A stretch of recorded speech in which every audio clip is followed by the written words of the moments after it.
with Greg Anthony and Clark Kellogg. This is Kevin Harlan. We have Doris Burks on the sideline as well.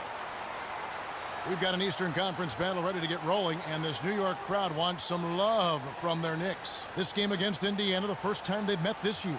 The guys are about a minute and a half into the first quarter. Anthony can't hit. And so it's Indiana with it. It's Allen, top of the key. George with the ball. Now guarded by Aflalo. Fade away, and George gets it to go. George. Rebounded by Ellis. There was just enough defensive pressure to get him off balance and cause that. Their first 4 shots in the second quarter to drop. It's George on the wing, covered by Anthony. Fades away. Down it goes, his third basket. He's now 3 for 4. Great. Kicks to Aflalo. It's hauled in by Budinger. I'm a fan of anybody who defends that way. I mean, they weren't about to open the door and just allow him to cruise in for a layup. You know, and Paul George played. Good on the second free throw. More staunchly than that. Here's George, following the score by New York. 6 to shoot. It's good from long range. George has got 10 points. Just a really good shot blocker, but he doesn't chase blocks. He just challenges every shot inside without fouling. If he can improve on what's been a shaky day for him thus far, they could stretch this lead out. From deep.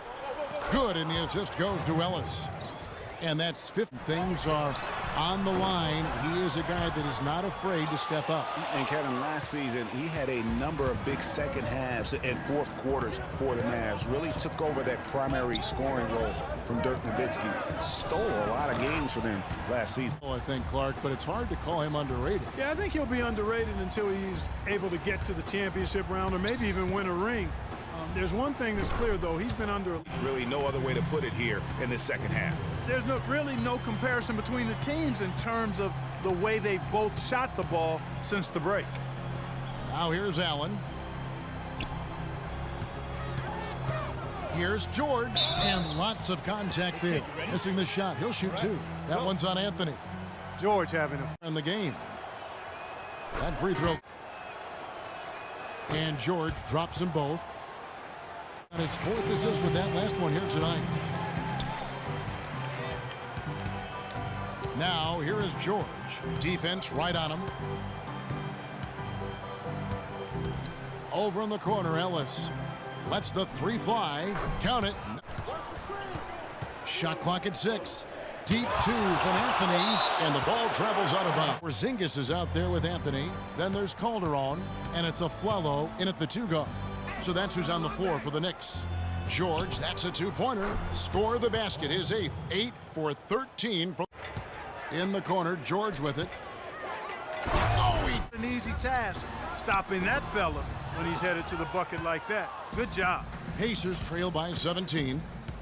George, that's a 2-pointer. Good, the assist goes. Hill passes to George. Dishes it to Ellis. That's good from 7. Poked away. Now the Pacers moving it up. Always going up for the alley-oop here. And George with the stuff. That's really making his last shot. He kicks to Allen.